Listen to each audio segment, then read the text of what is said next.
Our first story is from r/infidelity. My psychotherapist wife is having an affair with a client. I am a 44-year-old male and have been married to my wife, a 46-year-old female, for 22 years, and we have 3 children, an 11-year-old girl, a 15-year-old girl, and a 20-year-old boy. In 2022, I asked for a divorce and moved out of our home, but I never followed through with the paperwork. Instead, we started dating again for a year and a half, trying to rebuild our relationship. Things were going well, until a little less than a year ago, when she started growing distant. She's a psychotherapist specializing in DBT, dialectical behavior therapy, and told me she was overwhelmed with high-needs clients. I took her at her word, that is, until one night, when I saw her parked outside a random apartment complex at 3 a.m., She was borrowing my Tesla at the time, and I noticed her location through the car's tracking widget. When I confronted her, she claimed she was just visiting a friend, though this was extremely out of character for her. Red flags went up immediately. I pressed for details, and she eventually told me it was a new friend from work.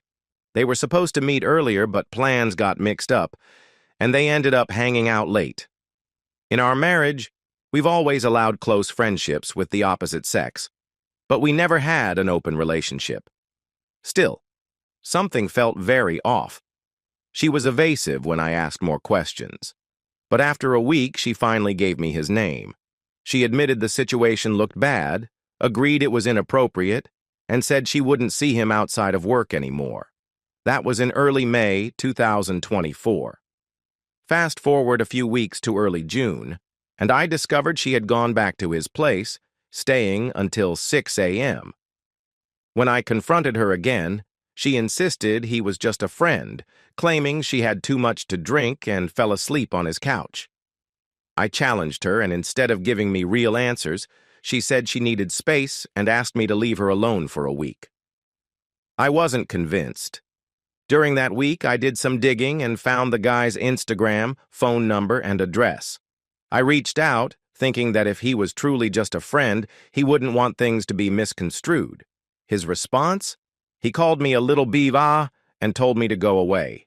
That reaction only confirmed my suspicions. So, I decided to visit his apartment to talk face-to-face. When he came downstairs, he got right in my face, repeating the same insults and cursing me out. I kept my cool and calmly asked what was going on with my wife. He refused to answer and eventually called the police. But after getting off the phone, he shoved me to the ground. Assault? I had no interest in escalating things, so I left. I told my wife that I knew something was going on based on his reaction. That's when she finally admitted to a light affair, claiming it wasn't physical, just some innocent meme sharing and fun conversations. I was devastated. But she insisted I was overreacting and blowing things out of proportion. Over the next couple of months, we continued talking, trying to figure out if our relationship could be saved. We went to music festivals, spent time together, and were frequently intimate. It almost felt like we were rebuilding something. Then, in August, she bought her own Tesla. While I was helping her set up her account, she suddenly went silent when she realized I could see her car's location, just like she could see mine. I told her I had nothing to hide, but she insisted on separate accounts, another red flag. The very next night, I drove by his apartment. Sure enough, her car was parked right outside. I texted both of them, asking her to come out and talk. She refused. I went home to wait for her. While I was there, I had a strange feeling and decided to check her room. I'm not proud of this next part, but I found a journal sitting out on her work table. I took it and read it. That's when I discovered the truth. The guy she was seeing wasn't just some random friend. He was one of her DBT clients, a man with BPD, borderline personality disorder. Her journal detailed therapy sessions lasting 4, 5, even 6 hours. She wrote about inappropriate physical contact, kissing, dry humping, and discussions about sexual topics. She described their deep emotional connection, fantasizing about a life with him while also wrestling with guilt and shame.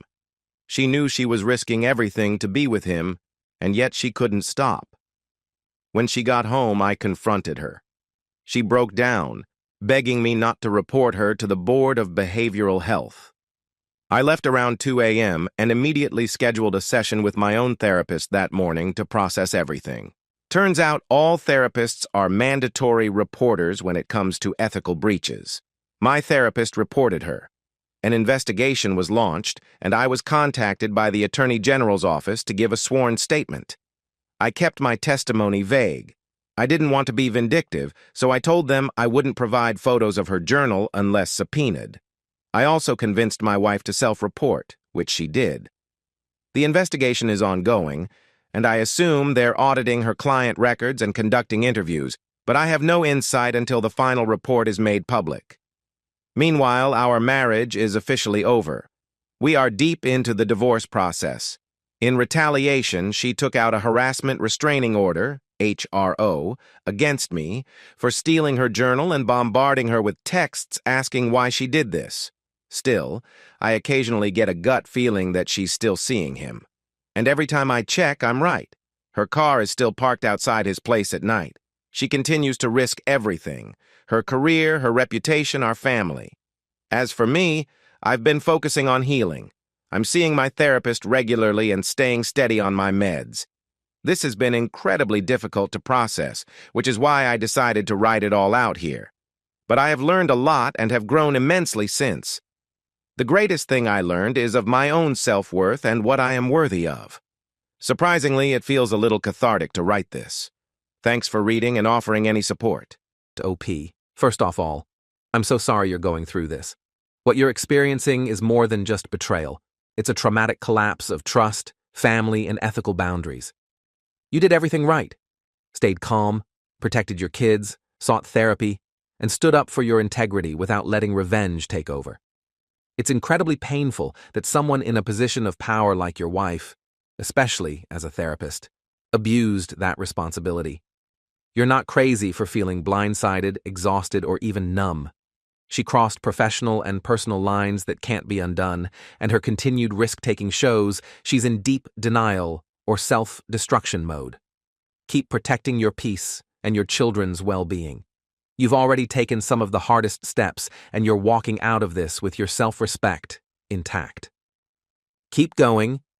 You deserve real peace, real love, and better days ahead. Our next story is from r/infidelity. Cheating ex-wife, reaching out 25+ years after divorce. What gives? Long story short, I caught my ex-wife cheating, forgave her, and stayed for the kids. Caught her cheating again a few years later with a different guy and called it quits.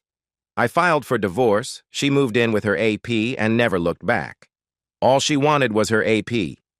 So I got sole custody of our kids, 5, all under the age of 11 at the time, and lived my life as a single dad.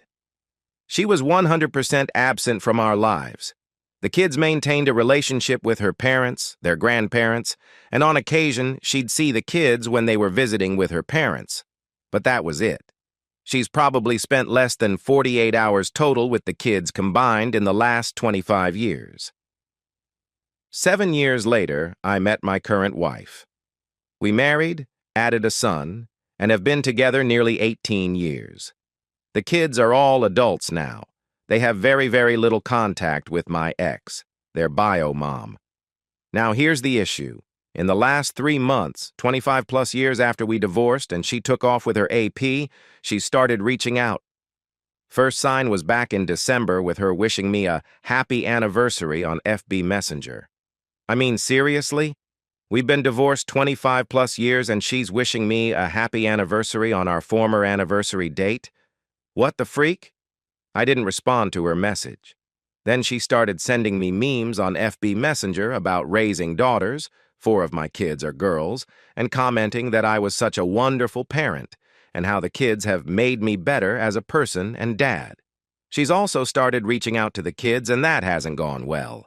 I've received more than a few late-night calls with the kids, upset over calls from their mother.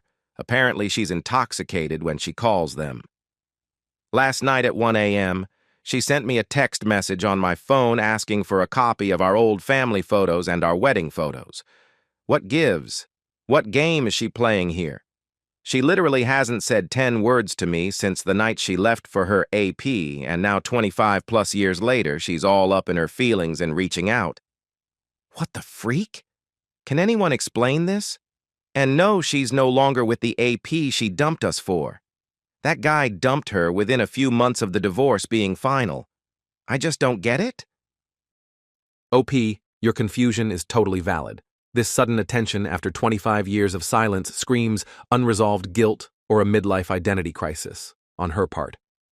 She may be feeling the weight of her past choices now that she's alone and facing the reality of what she gave up. But you owe her absolutely nothing. Not closure, not old photos, not even a response. You've done the hard work of raising your kids and building a good life. Protect your peace and your kids, and let the past stay in the past. If today's stories left you stunned, heartbroken, or just plain speechless, you're not alone. From betrayal to unexpected strength, these real-life accounts remind us how complicated love, trust, and healing can be. If you found yourself yelling at the screen or silently nodding along, make sure to hit that like button, share your thoughts in the comments, and subscribe for more powerful Reddit stories. And hey, if you're ready for another emotional roller coaster, check out our playlist. We'll be waiting with more real talk next time.